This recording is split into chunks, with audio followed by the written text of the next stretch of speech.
two topics, that is about the compressive and non-compressive myelopathies and the rehabilitation of the spinal cord disease. I will just be discussing orally about those things. So let me proceed. Am I audible to everyone?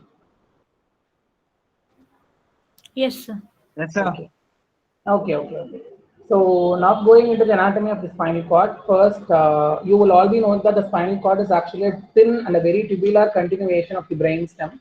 It is a continuation of the medulla and it is contained within the bony spinal canal, and it is going to continue up to the lumbar vertebra, that is L1, L2 level. So we have two important things where we have to compare in the embryological development. One thing is about the spinal roots, the other one thing is about the vertebra. So there is a differential growth of the spinal cord per se and the spinal vertebra. The spinal vertebra grows very fast and the spinal cord lags behind the spinal vertebra. So we have a certain relation between the spinal nerve roots as they emerge from the spinal cord and the vertebra. So that is the thing that you can see from this slide. So upper cervical spinal cord level, you can say that it is going to correspond to the thumb vertebra. The point here is you have to know that we have only 7 vertebrae, but we have 8 cervical nerve roots. So there happens the difference. And lower cervical, you have to add 1 to the spinal root. If you add 1, that will be the corresponding vertebral body. Then about the upper thoracic, you have to add 2 to get the corresponding vertebral body. Then for the lower thoracic will usually end in T6 to T9. You need not have to specifically add +2 to +3. All the lower thoracic, that is your T7 to T12, will end within T6 to T9 segments of the spinal vertebra. And for the lumbar, that is between T10 and T12, all the lumbar vertebral lumbar nerve roots will usually emerge between T10 and T12. And sacral is that is all the sacral nerve roots. They will be coming out within the T12 to L1 vertebra. So regarding yes, the length of the spinal cord is about 18 inches or 46 centimeters in length. And as I told you, the extent is from the medulla to the coccyx. That is actually the spinal vertebra. And the spinal cord actually ends at L1, to be very specific. So cauda equina and conus medullaris are two important terms which I would like to emphasize. Conus medullaris is nothing but the tapered end of the spinal cord, which usually lies opposite L1 and L2. And cauda equina, which means horse tail, it is nothing but a term which is used to refer to the lumbar and the sacral nerve roots as they emerge from the spinal cord. As emphasized already, because of the differential growth of the spinal vertebra and the spinal cord, the lower nerve roots, that is the lumbar and the sacral nerve roots, they have to take an increasingly downward course in order to find their corresponding vertebral foramen and in order to come out of those foramen. So the lumbar and the sacral nerve roots, that is these 10 pairs, will usually form this cauda equina in order to exit through their respective foramen. And we also have two important modifications of the pia mater. As you all know, spinal cord is also covered by the 3 meninges, which are continuous with those of the brain. And we have the pia, we have the arachnoid, we have the dura mater. So we have two modifications of pia mater here. One thing is the phylum terminale, and we also have denticulate ligaments. Okay. Phylum terminale is actually the extension, the terminal extension of the pia mater, which is responsible for attaching the caudal most part of the spinal cord to the coccyx. And denticulate ligaments are actually triangular extensions of the pia mater. They are responsible for anchoring the spinal cord to the vertebra. And we also have 31 pairs of spinal nerves. Now, I told you about the nerve roots and their exit from the spinal cord already. Now going to the tracts, important tracts. So this is the horizontal section or a transverse section of the spinal cord, which will tell you the important ascending and the descending tracts. The ascending tracts are on the right and the descending tracts are on the left. So the first tract that I would like to discuss about, so before going into the details of these tracts, any tract, if you have to describe the receptor from where the tract is going to originate. Then we have the 3 neurons, 3 order neurons, that is the first order neuron, the second order neuron and the third order neuron. And where does it ultimately end and what are the sensations carried by these tracts? First, I will go and I will emphasize in detail about only 3 tracts which are very clinically important and which will help you in localizing a lesion of the spinal cord. So first is the lateral spinothalamic tract, which is very important for carrying your pain and your temperature. Yes. So it is transmitted to the spinal cord via the delta A, that is A delta and the C fibers. Okay. So the central, you have for each spinal nerve, we have a central process and the peripheral process. The central process is going to come in contact with the spinal cord, that is the dorsal nerve root ganglion, and the peripheral process is going to come in contact with the receptor. So the central process enters the spinal cord through the posterior nerve root, and it is going to reach the dorsal gray matter. The second order neuron is at the level of the dots. The first order neuron is nothing but the receptor that you have. The second order neuron is nothing but the dorsal horn. Sorry, the first order neuron is actually the posterior nerve root ganglia. Then from there you have the first order fibers where they originate, and then they are going to end in the second order neurons, which are present in the VPL nucleus, that is the ventral posterolateral nucleus of the thalamus. And from there you can see, most important to note here is that the lateral spinothalamic tract crosses to the opposite side. And this decussation of fibers usually does not occur at the same level. A few fibers decussate at the same level where they enter the spinal cord. Majority of the fibers, they ascend for 2 to 3 segments and then they decussate to the opposite side. So this is very important when you localize a lesion and when you compare it with the absence of pain and temperature on the opposite side. So whenever you say that, for example, I tell you that the T10 segment of the spinal cord is affected, you can see to it that the lesion must have been at the level of T8. This is because the fibers will ascend 2 segments and only then they will cross over. So if there is a lesion at the level of T8, then you can, which means that only the T10 fibers will cross at that side, and you can clinically elicit an absence of pain and temperature only from the T10 segment. So that is very important with regards to the decussation of the fibers in the case of spinothalamic tract.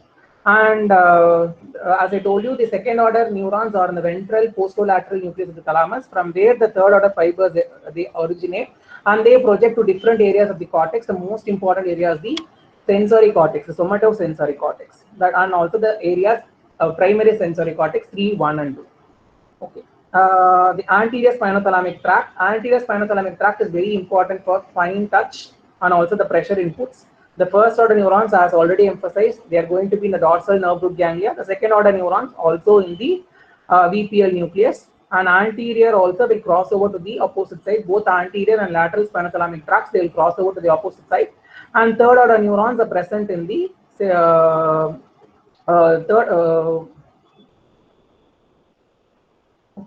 order neurons are present in the ventral posterolateral nucleus, and they will project to the cerebral cortex. So next is your posterior column. We have 2 important tracts, that is fasciculus gracilis and fasciculus cuneatus.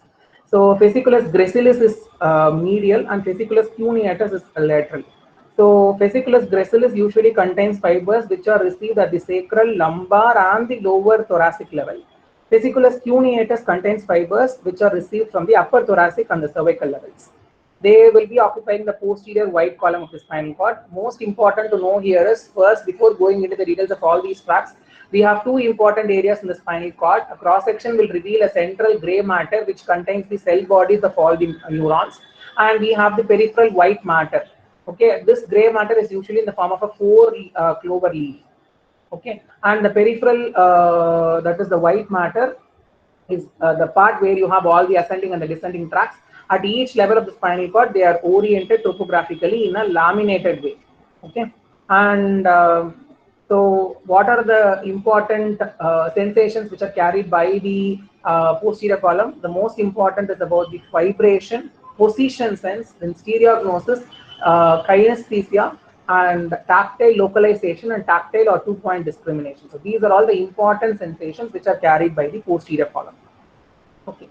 We also have other important tracts which I am not going to go into the details of that. And now localization of spinal cord damage. So whenever there is a spinal cord damage, how to find out? A patient will usually present you with weakness of limbs, difficulty in walking, a pain in the lower back. just a pain in the lower back will always take you towards some pathology in the spinal cord. But how to conclude or how to confirm that the lesion is actually at the level of spinal cord? There is a hallmark finding that you can see. The patient will usually complain of a band-like area below which, or a horizontal level, a particular level below which there will be complete absence of sensations. There won't be any motor functions. There won't be any autonomic functions. So all the motor, sensory, motor, and autonomic functions are impaired. So the sensory loss, as I told you, is due to the involvement of the spinothalamic tract. And most important is, if there is complete transection of the spinal cord, what happens? There will be sensory loss at the same level. I'll be discussing about it when I talk about the special patterns of spinal cord damage. But if there is unilateral, that is, for example, hemisection of the spinal cord, in that case, the spinothalamic tract of there will be absence of pain and temperature sensation on the contralateral side. But this is very important. There will be like two segments below the lesion. The patient will actually have loss of pain and temperature sensations, which, as already emphasized, is because of the spinothalamic tracts, which ascend 2 to 3 segments higher, and then they decussate and they cross over to the opposite side. And transection of the motor descending pathways also happens when there is transection of the spinal cord. So that is going to cause paraplegia or quadriplegia depending on the level. If it is going to be a lumbar or thoracic, or if it is going to be thoracic or lumbar, then patient is going to have paraplegia. If it is going to be cervical, then the patient is going to have weakness or difficulty or inability in moving all the four limbs, that is tetraplegia or quadriplegia. And also, very important to notice, any spinal cord damage at the level of lesion, you will have LMN signs, and below the level of lesion, you will usually have UMN signs. Okay, yes, that is because at the level of damage, I can tell you that the nerve roots, also the nerve root, dorsal root ganglia, everything is going to be affected. So definitely it is going to be a lower motor neuron type. But whereas if I tell you that the lesion is at the level of T8, at T10, what happens? The inputs from the brain and the higher centers to that particular area of the spinal cord is affected. So it is going to be a Neumann type of lesion below the level of the transection. And also there is a bowel and bladder disturbances and absence of sweating and sexual disturbances in the form of loss of libido and impotency and decreased vaginal secretions. All these are also going to be because of autonomic disturbances. So we also have an important sign, okay, that is the segmental signs corresponding to the disturbed sensory and the motor innervation by an individual cord segment. By that way, you can identify the uppermost level of the spinal cord that is affected in a particular patient.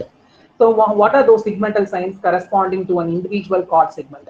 That is a band of hyperesthesia, that is altered sensation, a pin or a prickling sensation, numbness, okay, deep burning pain will be present, and that is usually at the uppermost level, 2 to 3 segments above the level of the spinal cord injury.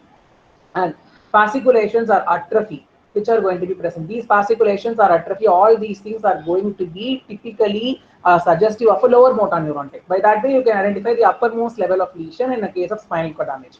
And mute or absent deep neuron reflexes, which also emphasizes the fact that at the level of the lesion, there is only LMN type of paralysis and no UMN type of paralysis.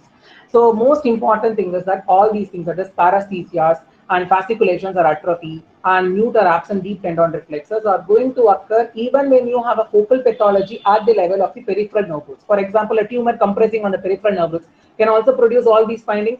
So how to differentiate whether these findings are because of damage to the spinal cord per se, or if it is because of just a local pathology causing compression of the nerve roots? The most important thing to differentiate is you have to also look for findings which are suggestive of involvement of a long tract of the spinal cord. If the ascending or the descending tracts are involved, in addition to that, if you have all these three features, then that is suggesting you that there is some damage to the spinal cord, either a complete transection or a hemisection of the spinal cord. If there is an isolated picture of a mute or an absent deep tendon reflex, or an atrophy or a fasciculation in certain segments, okay, in certain muscles innervated by a particular segment of the spinal cord, or if you have an altered sensation without any other findings suggestive of a long, that is an ascending or a descending tract involvement, that tells you that it's a focal pathology wherein a tumor is going to come sit and compress on the peripheral nerve roots. Okay. Now we also will be discussing about the special patterns of spinal cord disease. First is the complete transection of the spinal cord. So complete transection of the spinal cord, the causes will be like gunshot, or an arterial ischemia, wherein the artery that is supplying the spinal cord is going to be damaged, or when you have traumatic dislocation of the spine, as happens in your whiplash injuries. So the common site of complete transection of spinal cord is at the mid-thoracic level. And complete transection, it is definitely going to be very fatal, and we cannot make the patient survive. Patient is not salvageable. And almost all the sensations, motor functions, autonomic functions, vasomotor functions, everything is going to be lost. And as I told you, if there is involvement of C1 to C8, if there is a complete transection at the level of cervical segment of the spinal cord, then the patient is going to have tetraplegia. And paraplegia is if typically the spinal cord is involved with complete transection at the level of T1 to L4. And we have to discuss this complete transection of spinal cord in 3 stages. First is always the stage of spinal shock. That is followed by the stage of reflex activity, and that is followed by the stage of reflex failure. Am I audible? Yes, sir. So first, going into the stage of spinal shock, this is going to happen immediately after injury. This is also called as the stage of spinal placidity. What happens actually is immediately following injury, the upper centers are cut off from the lower centers. The lower centers, they don't have any control. The upper centers, they don't have any control over the lower centers. And the effects also depend upon the site of injury. If it is going to be at a level above C5, wherein the respiratory muscles are also going to be paralyzed, they are also going to be compromised, then definitely it is a fatal condition. Patient will immediately die. If transection is very quick, also depends, effects will also depend upon the time of transection. If the transection occurs very quickly, patient feels as if he has been cut into two portions. That is, the upper portion is unaffected. He will feel all the sensations and his brain will be working. But as though he'll be feeling like his lower body, that is below the level of the transection, is cut off. It is deprived of all the sensations. He will not even feel like he is having his lower body. That is, he is not even, he will not be even able to perceive that he has got something below the level of the lesion. So, as I told you already, the cause of this spinal shock is the cessation of the tonic discharge. Tonic is always inhibitory.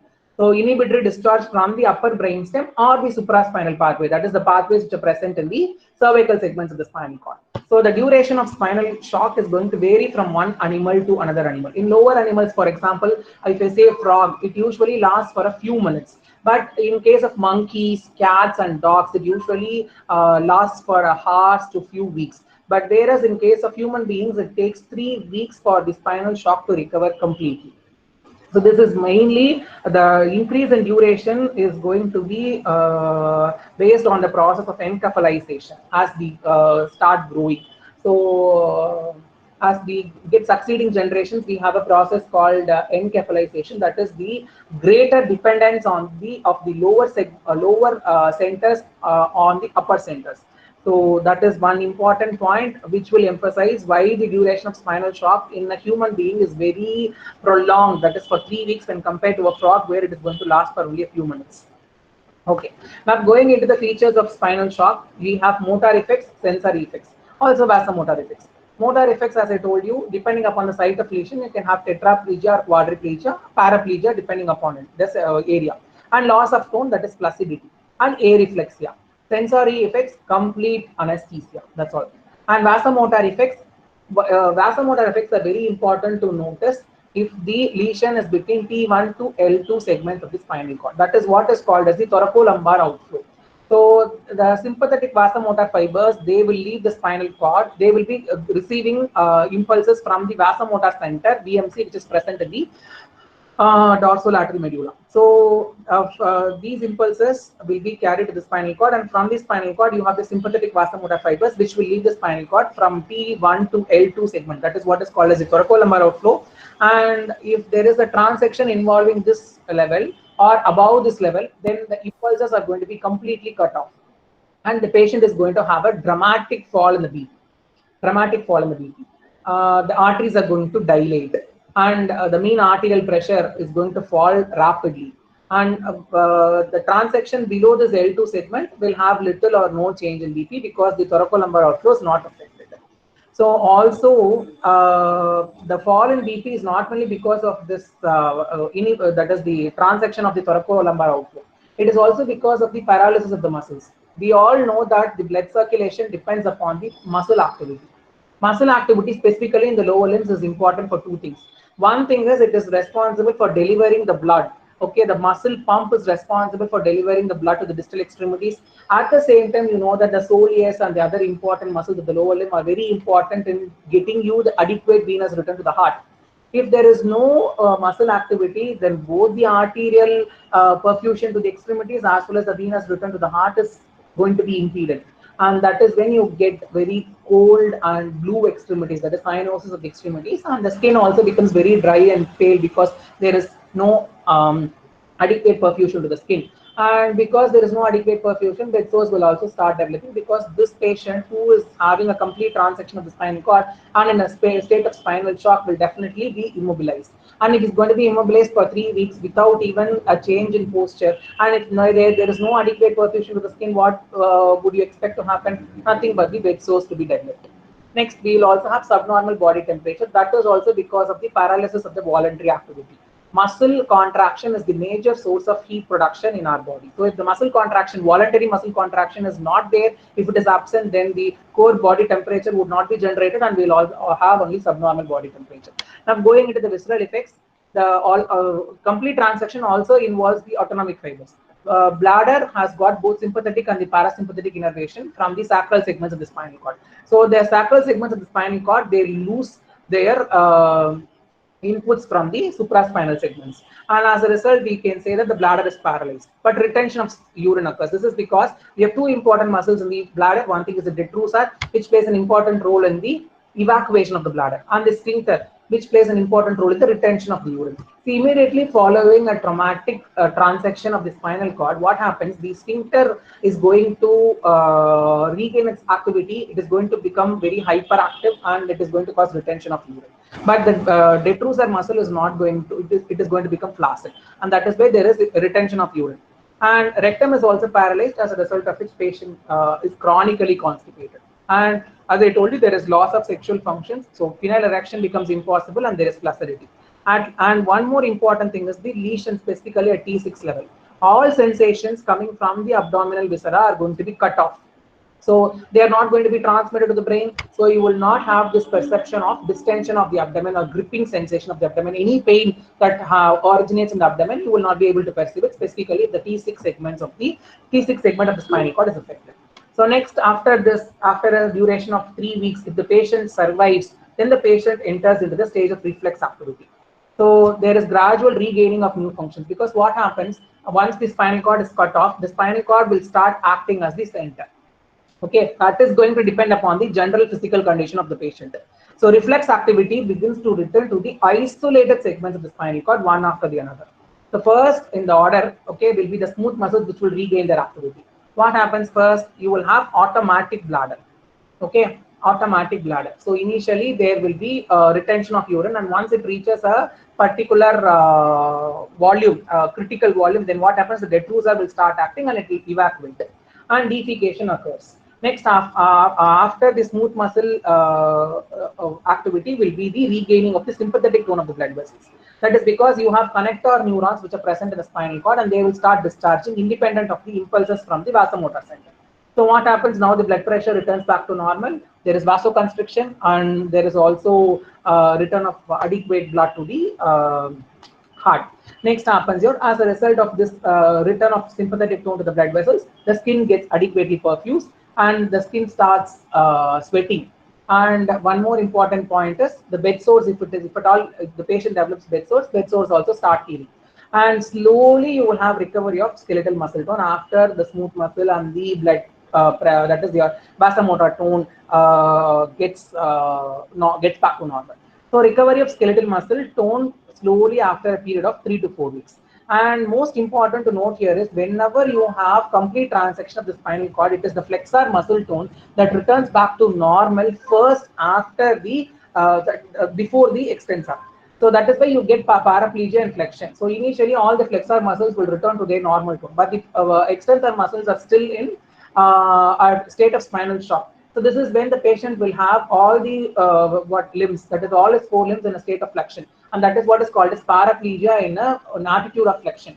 And this paraplegia and flexion is very important to support for the patient. And one more important point is the patient will not be able to bear the weight of the body. The limbs, because they are flexed, they will not be able to bear the weight of the body, and the patient will not be ambulatory.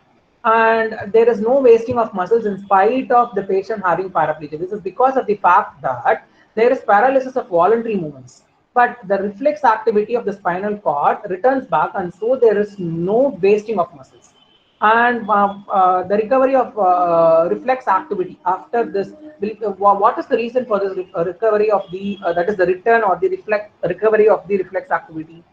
That is mainly because of the denervation hypersensitivity. This is the phenomenon behind the recovery or the return of reflex activity. What happens? The spinal cord is cut off. Now you have the nerve terminals which are cut off. You have excitatory nerve terminals which are going to be released from the excitatory neurotransmitters which are going to be released from these cut off or the transected nerve terminals. What happens? They are going to act over a wide area of the spinal cord. At the same time, what happens? There is a process called axon sprouting. By this process, what happens? The transected end of the nerve root is going to establish connection with multiple nerve roots around it. So by that way, you have excitatory impulses getting transmitted over a wide area, and that is the reason why the patient develops a recovery of reflex activity. So there is an order of return of reflexes also. So first, actually, the flexor reflex returns back to normal in the same order as the recovery of the muscle tone. That is, this flexor muscle tone returns first. So in a similar way, the flexor muscle activity also returns first. The flexor reflex also returns first. The first reflex that you can elicit is actually the plantar, which is a flexor reflex. And after that, you can say after a period of 1 to 5 weeks, you will have return of the extensor reflexes. Typically, the knee jerk followed by the ankle jerk. Okay, and also a very important reflex that you can elicit in a spinal patient, in a complete transaction of spinal cord, is that of a mass reflex. Mass reflex is nothing but mass reflex. The basis of mass reflex is also this denervation hypersensitivity. That is, you take an object and you strike it against the lower abdominal wall or the thighs, upper thigh. The reflex consists of three important things. One thing is contraction of all the muscles of the lower abdominal wall as well as the thigh, evacuation of the bladder and bowel, and one more important point is profuse sweating below the level of lesion. Okay, the importance of doing a mass reflex. Mass reflex is very important for a patient who has suffered a complete transaction of spinal cord. This is because the mass reflex can help the patient to get a voluntary control, to get some amount of voluntary control over his bladder and bowel. If at all the patient is chronically constipated and the patient has got retention of urine for a long duration of time, and if the patient is typically in the state of reflex activity, if the patient does a mass reflex, what happens? There is going to be reflex evacuation of the bladder and the rectum. By that way, he can get some voluntary control over the bladder and the rectum. So patients have to be trained to intentionally do a mass reflex and to get voluntary control over the bladder and the rectum. So this is the importance of mass reflex. Mass reflex is present only when there is complete transaction of spinal cord. In incomplete transaction of spinal cord, which we'll be discussing subsequently, there is no mass reflex. That is a very important point to note. And after this is your stage of reflex failure. So stage of reflex failure is after this return of reflex activity, you will have reflex failure that is usually precipitated by any toxins, that is toxemia or infections or malnutrition to the patient. So the reflexes become more difficult to elicit because the threshold for the reflexes are going to be very high. And mass reflex is abolished in the stage of reflex failure. And muscles will become extremely flaccid. Now the spinal cord loses all its activity and muscles will undergo wasting. So 4 important points to note here is reflexes, they will be very difficult to elicit. The threshold for all the stimulus will increase, mass reflex is abolished, and muscles will become extremely flaccid and they will undergo wasting. So next is the incomplete transaction of spinal cord. We have 4 patterns. We have central cord syndrome, we have anterior cord syndrome, we have posterior cord syndrome, and we have hemisection. Hemisection is not called as Brown. The other name of hemisection is not called Brown-Sequard syndrome. Brown-Sequard syndrome actually refers to the late manifestations of hemisection of a spinal cord. Okay. Now when I talk about the hemisection, that is your incomplete section of the spinal cord, this is also going to have the typical stages. That is the stage of spinal shock, stage of reflex activity, and then the stage of reflex failure. So the stage of spinal shock is going to be the same for all, be it complete transection or an incomplete transection. Next, you have stage of reflex activity, in which case you will have paraplegia and extension. This is because in incomplete transection of the spinal cord, the most lateral most tracts, that is your rubrospinal tract and the vestibular spinal tract, they will usually escape the injury. And there is some amount of control over the spinal cord by the central areas of the brain by means of this vestibulospinal and the rubrospinal tract. So the patient will not have paraplegia and flexion. The patient will have only paraplegia and extension. Some amount of extensor activity is going to be present because these vestibulospinal and the rubrospinal, they are going to mainly innervate the extensor muscles of your limbs, and so there is some amount of extensor activity, and that is why the patient is in a state of paraplegia and extension. And we have something called as Philipson reflex, extensor thrust reflex, and crossed extensor reflex. I will tell you what all these are. Philipson reflexes, you ask the patient to lie down on a table. First of all, you flex one limb. You can see that there is going to be a reflex extension of the opposite limb. Then I can tell you that there is going to be reflex extension of the opposite limb. Next, what happens is there is going to be flexion of the limb, extension of the limb which you extended first. Suppose if at all, let me explain like this. You are asking the patient to lie down on a table. First, you are flexing his right limb, right upper limb passively. You can notice a reflex extension of the left upper limb. Then what happens? The right upper limb, which was initially passively flexed by you, now becomes extended. And now you can see that the reflex extension which happened in the left upper limb is lost, and that will return back to the flexion position.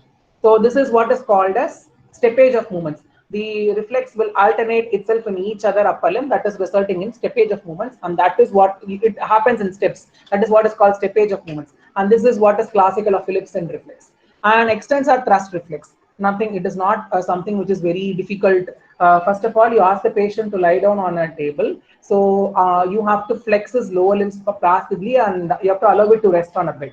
Now what happens is you are going to hold the sole of the patient, and you are going to give a forward thrust. That is, you are going to dorsiflex the sole of, that is the foot of the patient. What will you expect in that case? You will expect a reflex extension on the opposite limb. That is the, suppose if at all you are going to do this passive flexion followed by dorsiflexion of the foot on the right lower limb, you will be expecting a reflex extension of the left lower limb. Next, you have crossed extensor reflex. That is the same thing. You are applying a noxious stimulus to the sole of one foot. You can expect a reflex extension in the form of a Babinski sign to occur in the opposite sole. That is what is a crossed extensor reflex.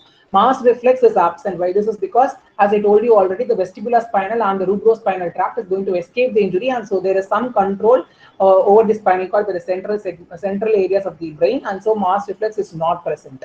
And stage of reflex failure is also going to be the same in a case of incomplete section of the spinal cord as in the case of a complete section of the spinal cord. Now, hemisection of the spinal cord, most important is we will discuss the 4 patterns of spinal cord injury. Causes will be following an accidental injury produced experimentally in animals. So experimentally, this hemisection in animal was studied, and based on the late effects only, they propounded something called as the Brown-Sequard syndrome. We'll be discussing about it.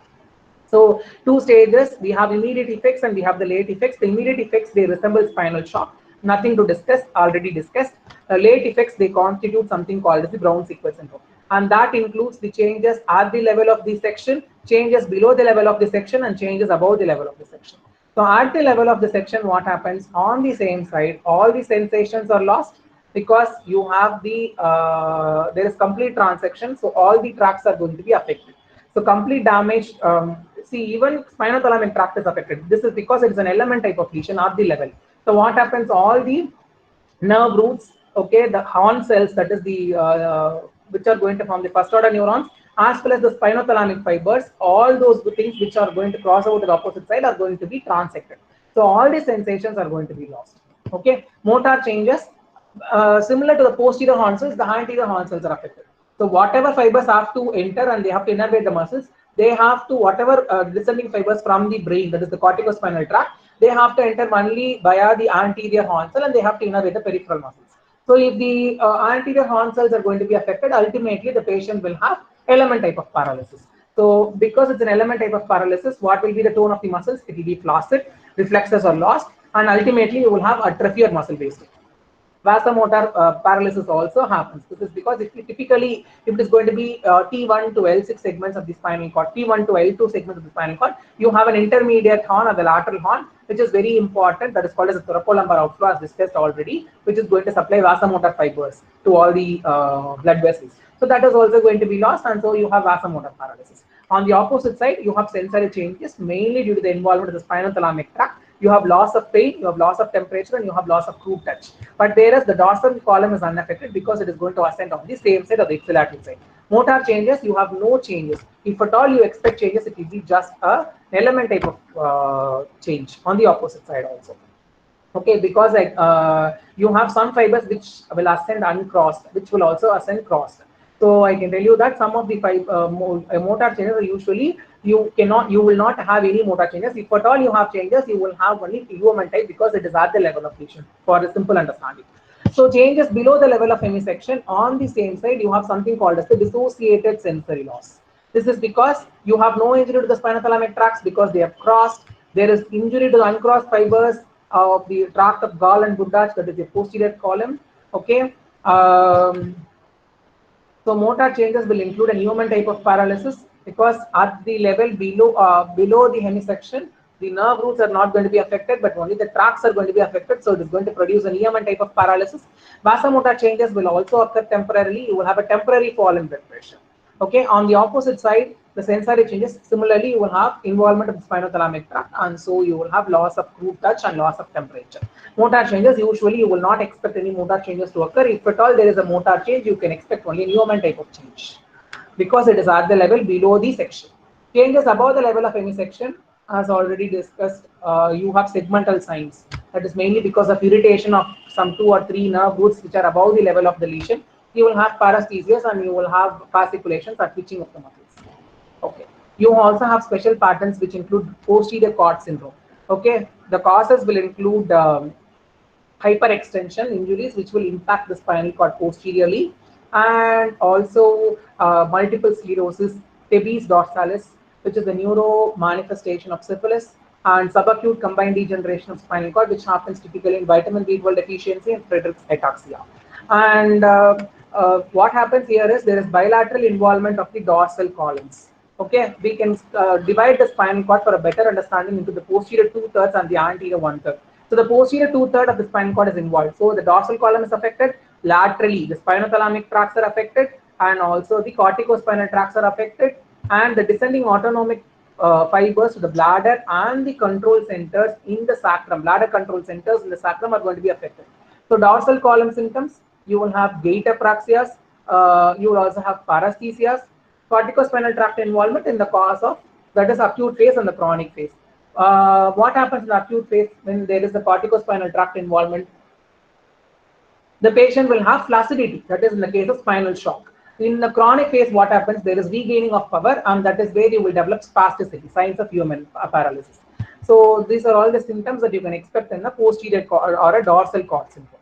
Okay, anterior cord syndrome, my most important cause is the ischemia in the anterior spinal artery territory. Rarely because of spinal disc herniation, anteriorly you can expect anterior cord syndrome to occur. The most common site is between T1 to T4 and also at the L1 segment of the spinal cord. So sudden onset of paralysis happens below the level of lesion anterior.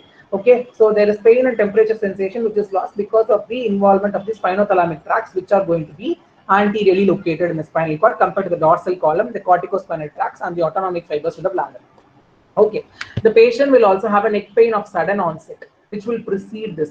And spinal artery is going to supply a large number of segments of the spinal cord. So in case if there is an infarction or an ischemia of the anterior spinal artery territory, then definitely it is going to carry very poor prognosis because a large number of segments of the spinal cord are going to be affected. The other name for this is actually called as Beck's syndrome. So what are the causes of anterior spinal cord syndrome? Most important is any pathology affecting the vasculature, that is the anterior spinal artery. Anterior spinal artery might be involved by syphilis, it can be involved syphilitic arthritis, can be involved by any autoimmune pathology involved, including SLE. It can be involved by coarctation or atherosclerosis of aorta. It can also happen in AIDS. It can also happen in aortic dissection, or specifically dissection of the anterior spinal artery has also happened.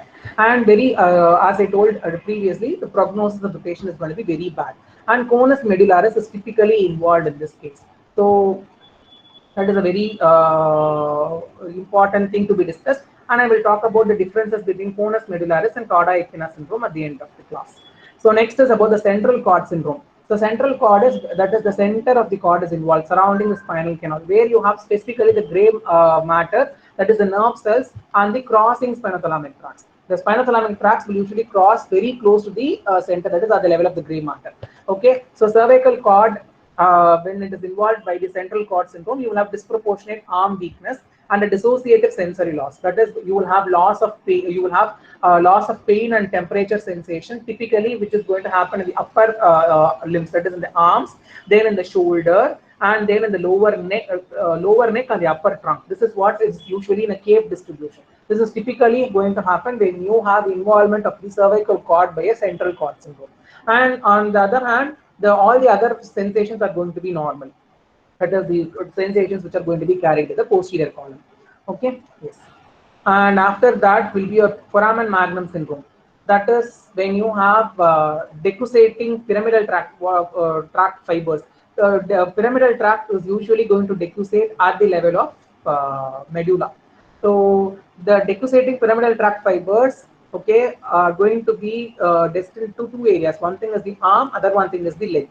So arms, the fibers which are destined to the arms will usually pass anterior, and the fibers which are going to be destined to the legs are going to pass posterior. So because it's a foramen magnum syndrome, which is going to be most commonly as a result of most commonly occur as a result of tumors which are going to compress the foramen magnum. It is usually the decussating fibers of the corticospinal tract which supply the legs that are most commonly affected, because they are located more posteriorly.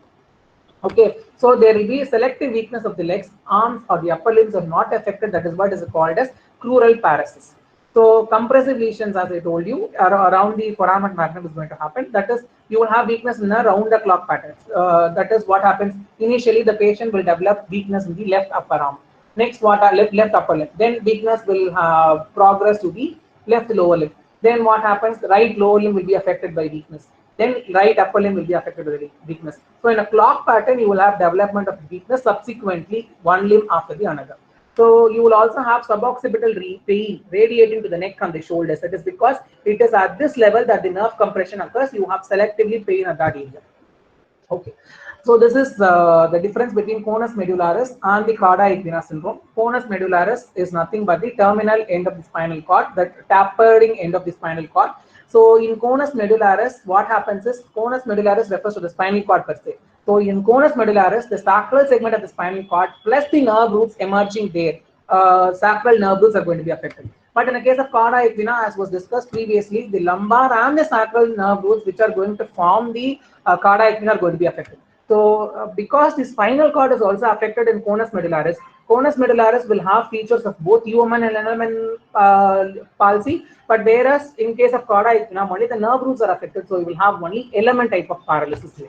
Okay, now presentation. Conus medullaris, because the spinal cord is affected, you will have sudden, also bilateral loss of all the sensations. But whereas in cauda equina, you will have asymmetric, that is unilateral loss of stuff. Because cauda equina is going, what is the reason for the nerve roots getting affected? It is most commonly by a tumor which is going to compress on the nerve roots. The tumor is usually a unilateral phenomenon. So definitely you will have only asymmetric manifestations. It is also going to be gradually. Compression will not happen all of a sudden. It will take gradually over days or weeks to happen. That is why the presentation will be gradual and unilateral in the case of a cauda equina syndrome. And radicular pain, radiating pain, is usually typically a feature of nerve compression. So it has to be present in cauda equina syndrome. Low back pain can happen both in conus medullaris as well as in cauda equina. But because it is conus medullaris, where the sacral segment of the spinal cord is also involved, patient will have excruciating pain, and that pain is what is referred to as a burning type of pain. Burning type of pain. So, whereas radicular pain or that radiating pain will typically suggest that the nerve root gets compressed, and that is suggestive of a cauda equina type of manifestation. Motor strength. So, symmetrical, and very important thing, as I told you, because you have UMN type of paralysis, you will have hyperreflexive distal paralysis of lower limbs. You can also have fasciculations occasionally, but the involvement is symmetrical. Motor involvement is usually very marked only when you have involvement of the nerve roots.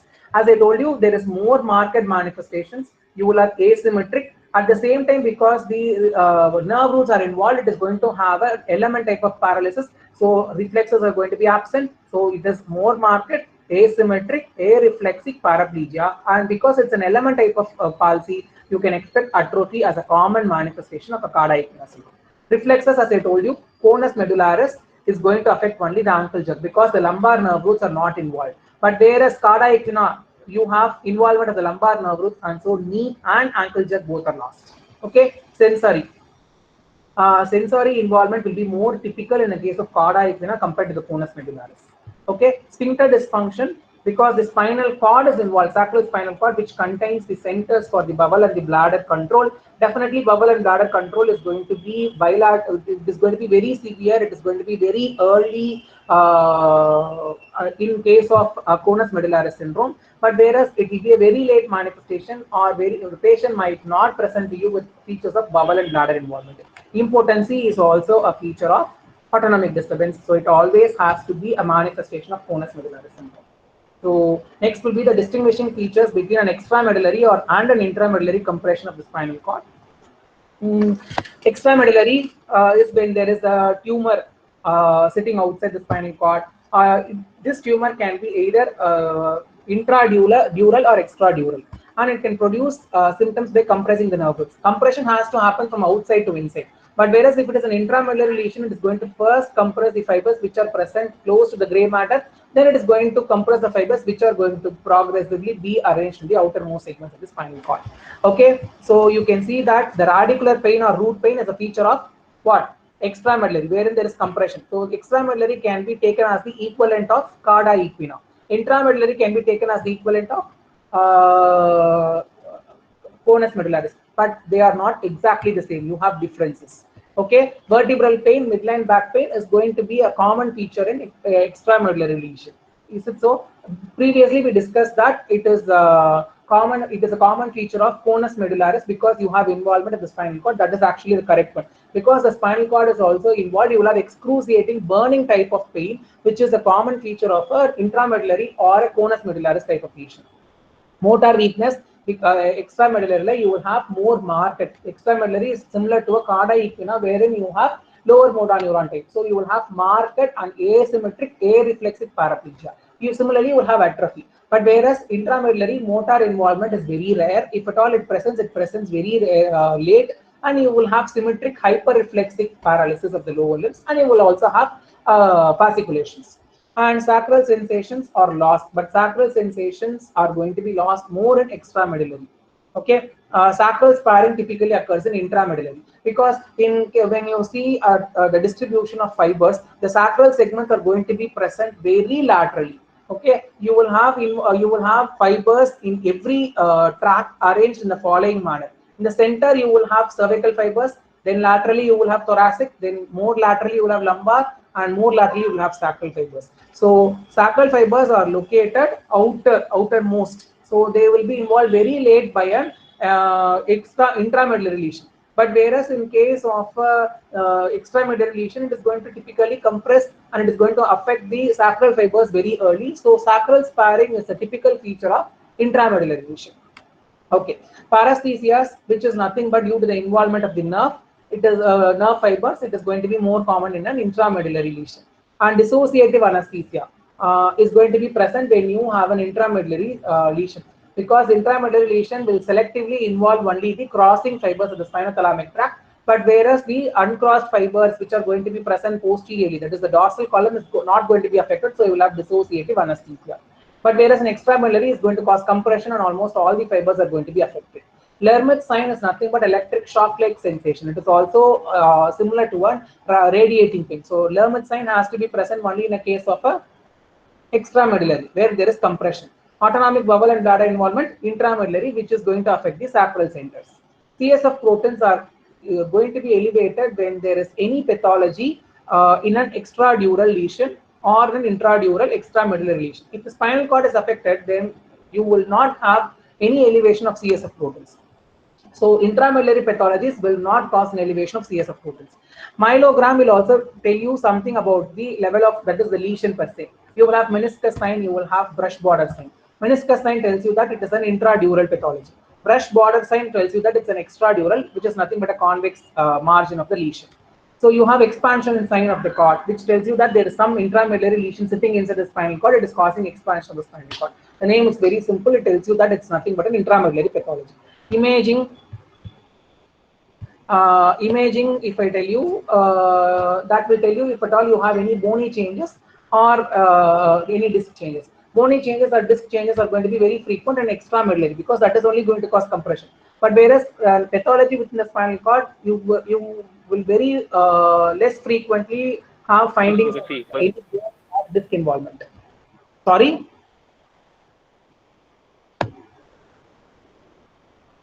Am I audible? Hello? Yes, sir. We can continue, sir. Yes. So this is about the difference between an extramedullary and an intramedullary compression of the spinal cord. Next, we also have to know a few points about the compressive and the non-compressive myelopathies. How to distinguish compressive and non-compressive myelopathies?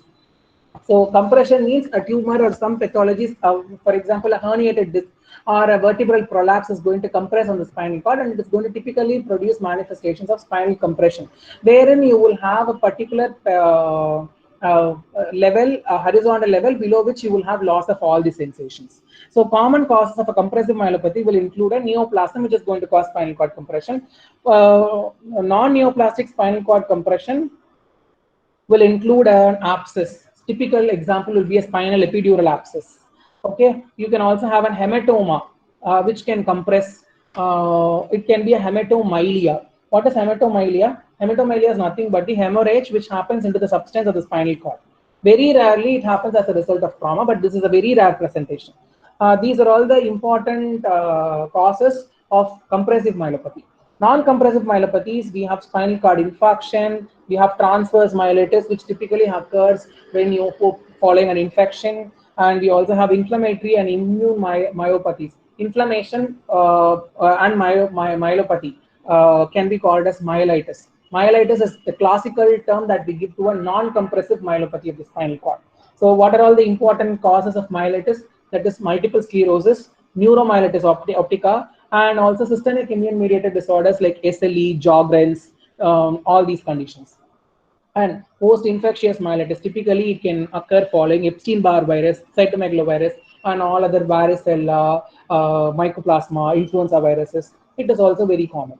And after that, we also have chronic myelopathies, like when you have vascular malformations of the cord, or when you have a spondylosis, and that spondylosis is going to gradually compress on the spinal cord, the patient will have gradual development of signs and symptoms. That is what is emphasized with the term chronic myelopathy of the spinal cord. And retrovirus associated myelopathies are also common. Classically, we have associations with HIV and HTLV, human T-cell lymphotrophic virus. Okay, yes. And also we have syringomyelia. Syringomyelia is nothing but the dilatation of the cavity in the cervical cord. Okay, what happens? This cord is going to end. This cavity, which is going to develop in the cervical cord, is going to enlarge. It is going to cause compression to the important structures present in the spinal cord, and thereby it is going to result in progressive development of signs and symptoms, which are referred to as syringomyelia. Symptoms, when I talk about syringomyelia, they usually begin in adolescent period or early adulthood period, and usually in some patients they will undergo spontaneous arrest, but in some patients they will keep on progressing unless the patient develops features of tetraplegia. Okay. Many young patients, they acquire a cervicothoracic scoliosis because of this developmental cavity. Okay, what is the pathophysiology per se causing the syringomyelia? That is, some interference or some obstruction to the flow of CSF has been documented in patients with syringomyelia, and that is what is the stasis of CSF is supposed to be the reason behind the expansion of the cavity, the spinal cord. And as far as the treatment is concerned, syringomyelia has classically been associated with Arnold-Chiari malformations. We have 4 types of Arnold-Chiari malformations, and I'm not going into the details. You can refer to NET for all these details. Okay, so usually, if at all you have a Kyrie malformation, the most common is a tonsillar, cerebellar tonsillar, a tonsils herniating through the foramen magnum, and that can be treated. That is the most common cause of a obstruction to the CSF flow. What can be done? It can be treated by decompression of this tonsillar herniation. Usually, decompression can be done by a suboccipital craniectomy. If at all that is not possible, you can go for upper cervical laminectomy, and you can go for a dural graft placement after this laminectomy. Okay, usually as a result of this procedure, the obstruction to the CSF outflow, that is the fourth ventricle and its communication with the spinal cord, that is the central canal of the spinal cord, that will be established. Okay, and after that, we'll be talking about the rehabilitation. That is the last topic with regards to spinal cord. So rehabilitation is very important in spinal cord pathology, because patients are going to be chronically immobilized, and rehabilitation will help the patient to lead a life individually. And this rehabilitation, the methods and other important mobility, maximum mobility that can be allowed is going to vary with each and every level of spinal cord involvement. For example, if I tell you cervical cord is involved, the patient is going to be dependent on others completely. If at all there is involvement above the level of C5, what happens? The respiratory paralysis occurs because of involvement of diaphragm and other respiratory muscles. So definitely he has to be placed on respiratory support, that is ventilator support. Okay, so maximum mobility that can be allowed is you will not be able to move the patient. If at all possible, you will be able to move the patient from one stretcher to another stretcher. That is the maximum thing that can be done. So low quadrip, that is high. One second. Mm, hmm. So if at all it is going to be low quadriplegia, that is low quadriplegia, if I tell you the lesion has to be below the level of C5. So partially the patient will be able to move, that is at least his upper limbs to some extent, even if he is not able to completely lift, because C5 to C8 is going to supply, C7, C8 even is going to supply majority of the muscles in the upper limb. So the patient will not be able to move his upper limb completely, but he will be able to at least do flickering movements, and he will be able to breathe on his own because the diaphragm and other important muscles are not going to be affected. Okay, paraplegia, that is below the level of T1, the patient will be able to lead a completely normal life.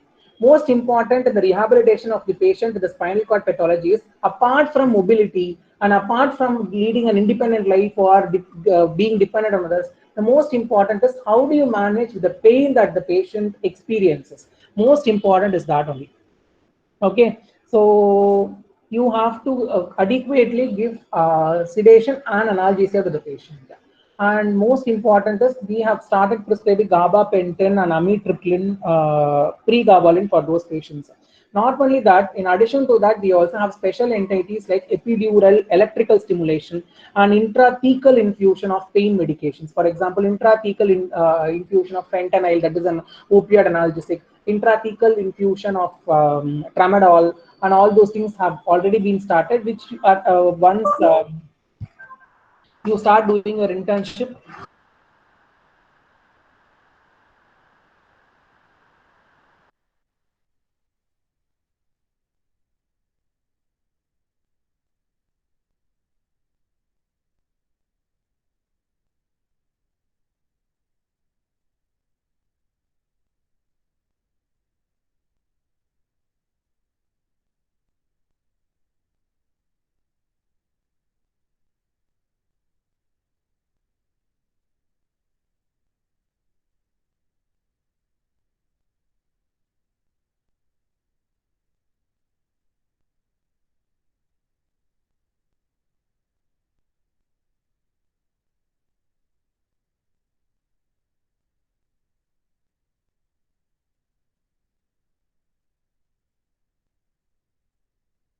Hello, sir. Hello. Hello.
Am I audible? Yes, sir. Yes, sir. Okay, that's all for today. Let us okay wind up this class, and your next class I'll tell you. 1 minute.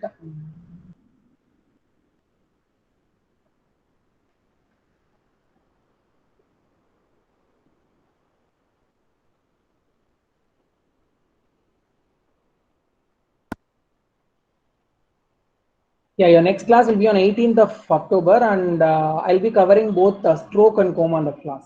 Okay. Sir, this spinal failure occur in all patients with complete transection, or is it only for some patients who get malnutrition or infection? Uh, yes, that's of course a very good question. Frequently, their immunity gets suppressed when they are going to be bedridden for a very long time. And spinal cord actually gets a reflex activity. As I told you, that is because of the denervation hypersensitivity.